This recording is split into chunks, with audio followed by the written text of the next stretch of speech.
Oula, ça commence bien. Donc voilà, donc là, je vous fais une vidéo pour le challenge retenir ses longueurs. Alors avant tout, j'espère que tu t'es déjà abonné, que tu vas aimer cette vidéo.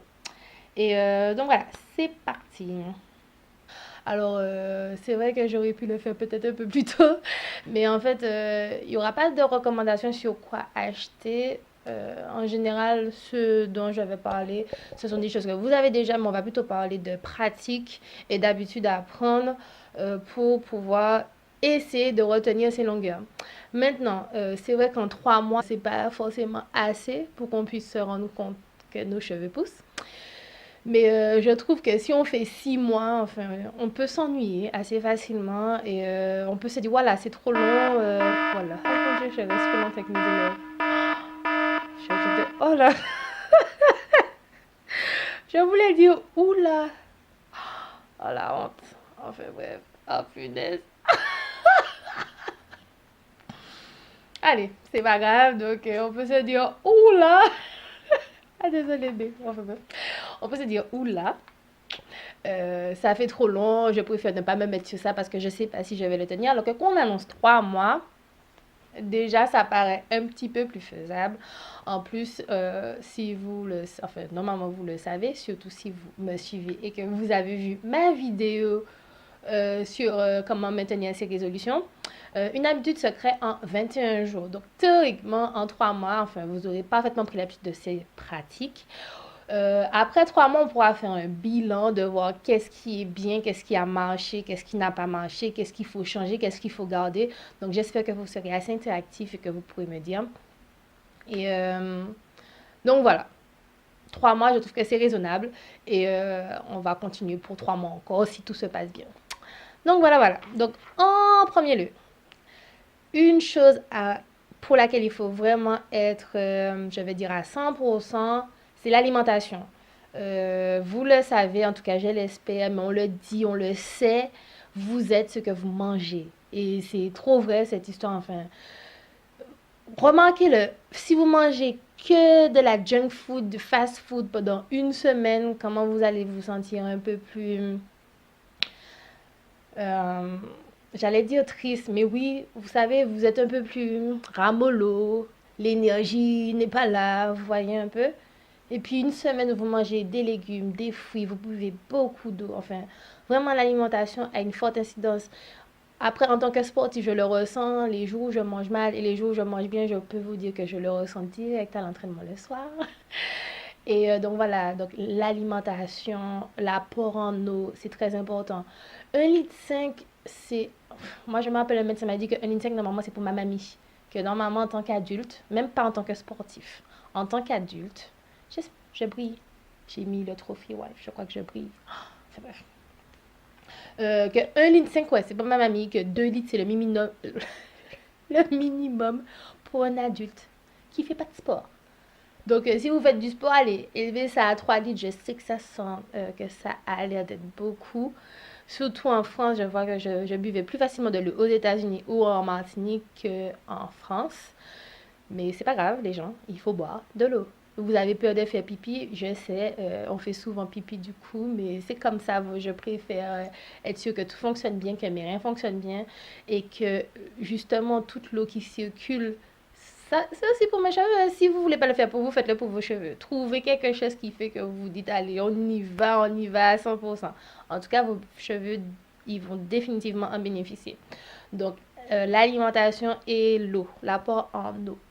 Si vous pouvez monter, si vous étiez quelqu'un qui ne buvait pas beaucoup, monter déjà à 1,5, ce serait formidable. Entre toujours avoir sa bouteille d'eau quand on va au travail ou à l'école, euh, avant un verre d'eau qu'on mange. Moi, personnellement, je ne bois pas en mangeant, mais je vais boire avant ou après. Si je bois en mangeant, mon appétit est coupé. Enfin, c'est mort, je ne peux plus rien boire et je me serais... Bon, ça, c'est moi. Mais avoir de l'eau près du lit, bon, ça non plus, je ne le fais pas parce que si avant je buvais en dormant, enfin, si je me réveille, je buvais et après, je ne pouvais plus dormir. Enfin, bref. Mais en tout cas, dès que je me réveille, la première chose que je fais, je bois de l'eau. Alors, ça, c'est. Donc, bref. Donc, vous essayez de boire de l'eau à votre réveil. Euh, vous y pensez à la récré, au goûter, je sais pas, à la pause. Vous avez votre bouteille d'eau dans votre sac de travail. Essayez de boire continuellement. Si vous prenez une bouteille, donnez-vous pour but. Vous prenez la bouteille de 1,5 litre et pour but, vous la commencez le matin et vous devez la finir la nuit. Ça, ce serait déjà un bon début. Ensuite, oui, parce que j'ai pris des notes. Ensuite, pour ce challenge, en plus, il me semble que c'est la période pour se couper les pointes, donc c'est juste parfait. Mais coupez vos pointes. On va commencer ce challenge avec des pointes fraîches, ou pas de pointes tout simplement, parce qu'on les a enlevées. Donc moi, vous avez vu, si vous avez vu ma précédente vidéo, et je suis si vous suivez.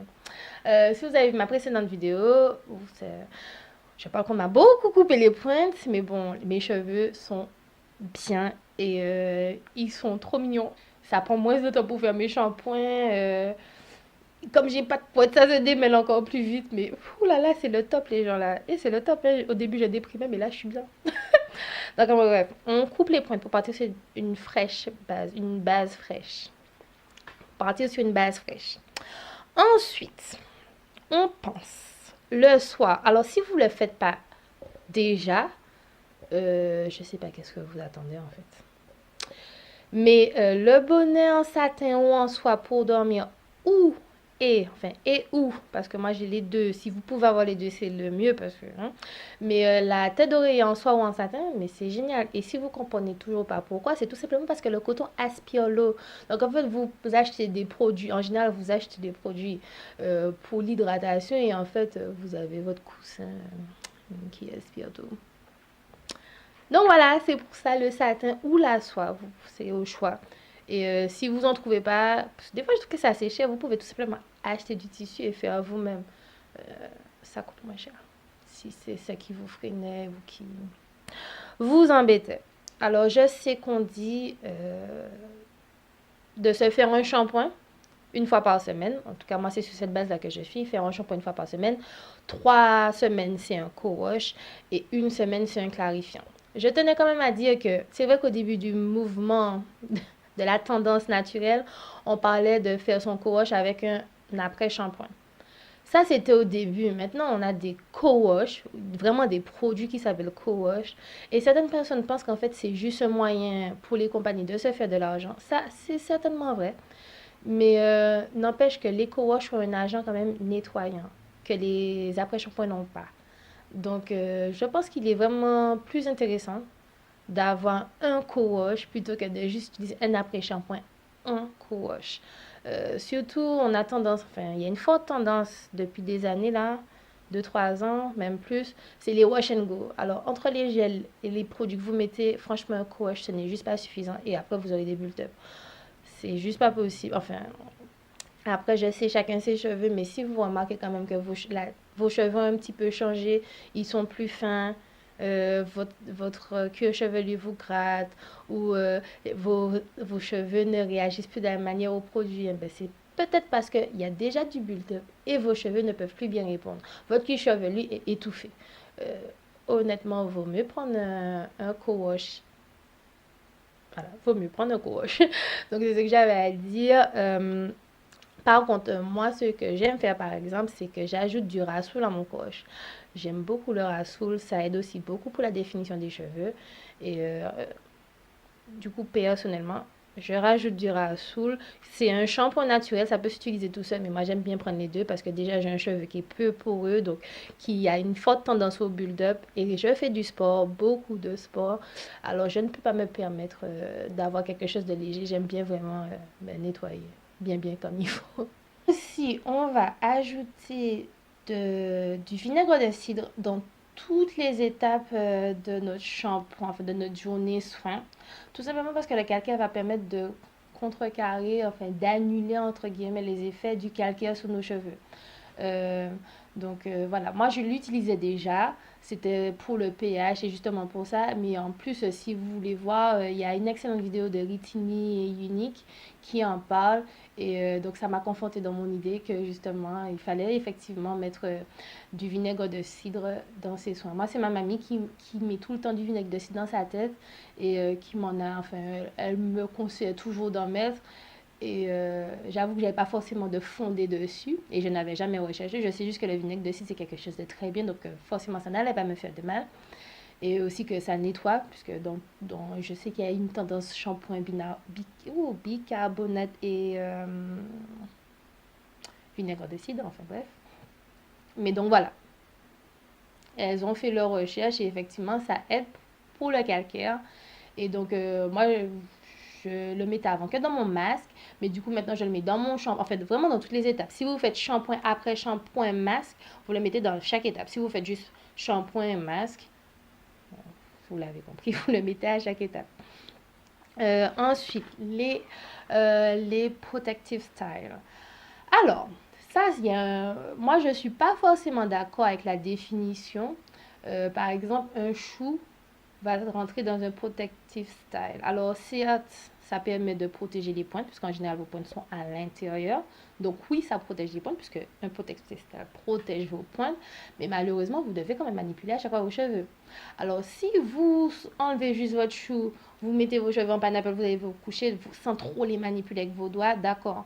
Mais si vous êtes du genre quand même à un petit peu démêler vos cheveux à chaque fois, à les rattacher, bon, voilà.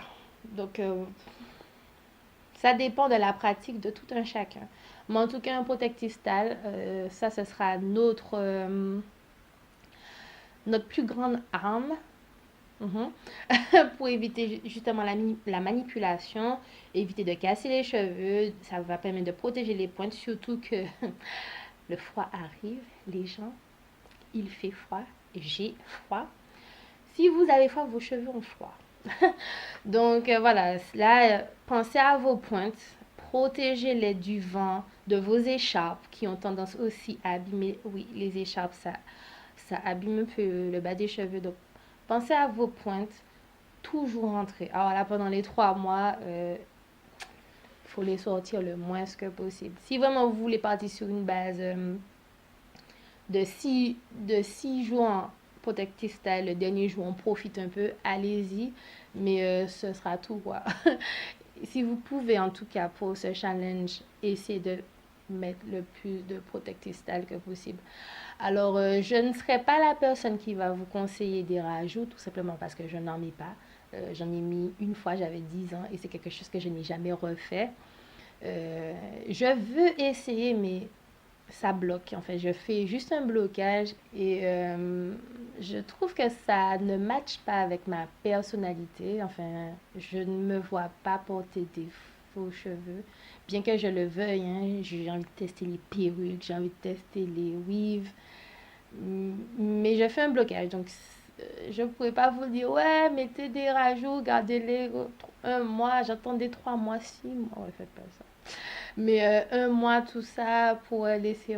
Si vous pouvez le. Oula, désolé. Si vous pouvez le faire, tant mieux, mais je suis désolée, je ne serai vraiment pas la personne qui va vous dire, ouais, les filles, enfin, allez-y. Mais si vous savez que c'est le moyen pour vous, vous avez remarqué que c'est comme ça que vous gardez le plus de vos longueurs, alors tant mieux. Par contre, s'il vous plaît, ne les gardez pas trop longtemps. Parce que certes, vos cheveux vont pousser, mais après, ce sera trop emmêlé, ce sera trop sec. Et en fait, quand vous allez reprendre soin, enfin, les démêler, tout ça, vous allez juste les casser. Et ils seront certainement appauvris parce qu'ils seront étouffés. Donc, si vous faites des rajouts, je pense que 3 semaines à 1 mois, je pense que c'est bon, quoi. Après, je m'y connais pas, mais je sais que les gens peuvent les garder pour plus longtemps, mais je vous déconseille, sincèrement. Sincèrement. Et si vous mettez des rajouts, pensez à hydrater votre cuir chevelu pendant que vous avez vos rajouts. C'est très, très, très important. Parce que c'est comme ça qu'on appauvrit son cheveu, c'est comme ça qu'on a un cheveu sec et que finalement, quand on enlève, il se casse juste derrière. Donc, s'il vous plaît, si vous mettez des rajouts, pensez, il y a plein de sprays pour les rajouts, j'en vois quand je vais dans les magasins. Ou sinon, vous faites un spray d'ailleurs. Ça, c'est pour tout le monde. Le spray, vous mettez de l'eau, un humectant et un émollient. Donc, c'est de l'eau, un humectant, ça peut être du miel, de la glycérine. Et un émollient, en fait, c'est de l'huile végétale. Donc, dans votre spray, vous avez de l'eau, un humectant, l'humectant de votre choix et une huile végétale. Si vous pouvez également ajouter des huiles essentielles, euh, comme vous voulez, moi mes préférés c'est le romarin, la menthe poivrée, le tea tree et le yang yang, mais je sais plus où je l'ai mis, j'ai perdu le mien. Enfin, bref, on va goûter. Alors ensuite, donc j'avais mis plus d'ayurvédique, comme je vous l'ai dit, je mets du rasoul dans mon co-wash pour l'intensifier. Et aussi, on va essayer de faire du henné une fois par mois. Alors, si vous aimez les colorations type cuivre, vous savez, les jolis reflets. Moi, j'en faisais souvent avant, mais comme là, j'ai des couleurs dans mes cheveux, je ne le fais plus. Mais là, vous faites un bon henné, c'est une pâte que vous allez mélanger avec de l'eau, un peu d'huile, mais pas trop, parce que si vous mettez trop d'huile, la coloration ne pourra pas toucher vos cheveux. Et donc, je sais, ça va vous faire des cheveux secs. Il faudra faire un masque après. Donc, vous mettez de l'eau, de l'huile. Il y en a qui mettent du yaourt. Il faut mettre un acidifiant pour développer la couleur. Ça doit reposer toute une nuit pour développer la couleur. Et ensuite, vous pouvez le mettre. Sinon, vous faites un henna gloss, un henné gloss, je ne sais pas comment on dit en français. Et en fait, c'est du henné que vous avez mélangé à votre après-shampoing et avec un peu d'huile. Du coup, ça, c'est un masque hydratant et avec les propriétés du henné. Alors, je ne suis pas sûre que vous ayez effectivement toutes les propriétés en faisant comme ça, mais au moins, c'est beaucoup plus facile à appliquer, beaucoup plus facile à enlever. Et donc, à faire une fois par mois, c'est suffisant. Si vous, comme moi, vous avez une couleur ou une décoloration, utilisez du henné neutre. Donc, il n'y aura pas de coloration. Là, ouais, vous n'aurez pas de coloration. Maintenant, si, selon votre couleur de cheveux, pour les cheveux blancs, il y a un henné spécial. Pour les cheveux bruns, il y a un henné spécial. Enfin, regardez juste. Moi, j'ai pris du henné neutre cette fois-ci. La LOC méthode, alors vous avez la LOC ou la LCO. Alors chacun son goût, mais sachez que ce n'est pas pour tout le monde. Si vous avez les cheveux fins ou si vous avez les cheveux peu poreux, ça peut vous sembler être un peu trop. C'est parfaitement ok de juste faire la LO ou la LC méthode. Moi, je sais que je suis plus sur une... Enfin, j'alterne entre LO et LC. Des fois, je fais les trois, mais je crois que je le fais machinalement parce qu'on m'a dit qu'il fallait faire. Mais concrètement parlant, juste la LC me va très bien. Ou sinon, j'avais aussi une crème où j'avais déjà fait fondre avec de l'huile. Et du coup, c'était ensemble, c'était mélangé. Et personnellement, pour moi, c'était suffisant. Maintenant, je dis crème, en fait, moi, je fais des beurres. Peut-être que si vous mettez de la crème, effectivement, c'est bien. Moi, je mets des beurres. Donc, voilà. Donc, moi, ce serait plutôt la LBO. Enfin, bref. La méthode que vous voulez, mais en tout cas, hydrater vos cheveux à peu près tous les 2 jours selon le besoin. Par contre, le soir, et ça, c'est ce qui va déterminer, c'est que tous les soirs, on met une sorte d'hydratation sur nos cheveux. Sur les pointes, les pointes, les pointes, les pointes. Donc, vous mettez un petit peu de spray, vous mettez de l'huile ou votre beurre. Et ça, on fait ça tous les soirs. Alors, si vous ne faites pas sur vos cheveux tout le temps, c'est pas grave, mais tous les soirs, ce sera très important. On va fixer. Là, on fixe sur les pointes. On met notre beurre. Les massages crâniens. Alors, je suis hyper fainéante. Donc, ça, c'est l'une des choses les plus dures. Mais on a besoin d'un petit machin comme ça. Moi, la mienne, elle vibre. Je l'ai acheté sur AliExpress. Je vous mettrai le lien si elle est toujours disponible. Je l'utilise sous l'eau également. J'ai cassé une dent déjà. Mais donc voilà, non, on a besoin de massage crânien. Alors si, autant que faire se peut, si vous y arrivez tous les jours, tant mieux. Moi, je n'y arrive pas. On se dit, allez, les filles ou les gars, on se fixe sur 4 fois par semaine minimum. C'est le strict minimum. Pendant 2 à 5 minutes devant les règnes du shopping, la météo, le journal télévisé, je sais pas. Mais un petit massage crânien, ça booste la circulation sanguine. Circulation sanguine, pousse des cheveux. On a tout compris. Et est-ce que j'ai tout dit? Je crois que la vidéo elle est longue, donc on va s'arrêter là. Mais normalement, je pense que c'est assez. Juste quand même, si vous pouvez vérifier vos taux sanguins auprès du médecin, vous savez, vous allez faire une analyse. Surtout nous les filles, on a tendance à avoir de fortes carences en fer. Donc, si vous avez une carence en fer, de toute façon, quoi que vous fassiez, vous aurez toujours un problème pour la pousse parce que vos cheveux vont systématiquement se casser. Donc, regardez si vous sentez que vous avez une chute de cheveux chronique. Essayez d'aller consulter un médecin. Mais en tout cas, juste pour récapituler, on a l'alimentation, l'eau. Donc, alimentation saine, beaucoup d'eau. Bonnet en satin ou en soie et la tête d'oreiller en satin ou en soie. On met du vinaigre de cidre dans tous les soins. On utilise de vrais co-wash, pas juste des après-shampoings. On utilise de vrais co-wash. Trois fois co-wash, une fois clarifying shampoo, enfin, oui, un shampoing clarifiant une fois par mois. Ensuite, on coupe nos pointes pour avoir un bon départ et on les hydrate tous les soirs. On met un leave-in et une crème tous les soirs sur nos pointes. On fait la lock méthode ou la LOC, la LO, la LC, tout ce que vous voulez. Mais vous hydratez vos cheveux dès que nécessaire. On fait un massage crânien très important pour la circulation sanguine. Le protective style, c'est on essaie de faire 7 jours minimum, 4 semaines maximum, tout en hydratant ses cheveux pendant qu'on porte, peu importe le protective style qu'on aura choisi, nos cheveux doivent rester hydratés. C'est l'essentiel. Ah oui, pensez à réserver un vrai créneau pour votre shampoing. Moi, je sais que j'essaie de le faire entre des choses et en fait, j'y allais vite et du coup, on casse les cheveux, on s'en rend pas compte, mais réservez un vrai moment. Pas juste, ne le faites pas juste entre deux tâches. Vous bloquez un moment dans votre journée pour faire votre shampoing et prendre ce petit soin. C'est tout. J'espère que j'ai pas trop parlé. Si je l'ai fait, désolée.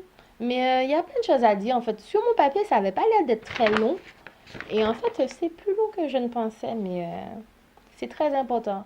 En tout cas, merci d'avoir regardé cette vidéo. J'espère que tu participeras au challenge. Si tu participes, mets un je participe dans les commentaires. Si vous voulez voir mes protective styles, je vais les mettre sur Instagram. Et sinon, on fait un petit bilan. Ben, si vous voulez un bilan avant les 3 mois, vous me dites. Mais voilà. Au revoir.